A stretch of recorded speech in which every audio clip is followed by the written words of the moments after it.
سے پہلے نظر ڈالتے ہیں اب تک کی بلٹ۔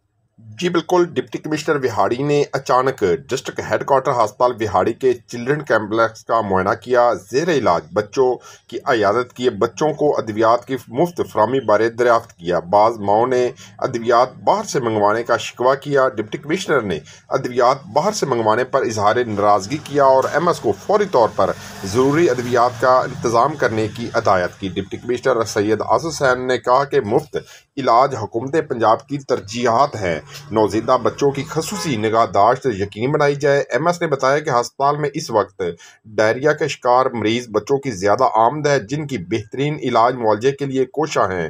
جن ادویات کی قلت ہے ان کے حصول کے لیے تحریک کیا ہے۔ ڈپٹی کمشنر نے چلڈرن وارڈ کی تعمیراتی کام کا بھی جائزہ لیا اور چلڈرن آئی سی یو کی تعمیر میں تمام ضروری سہولیات بہم پہنچانے کی ہدایت کی۔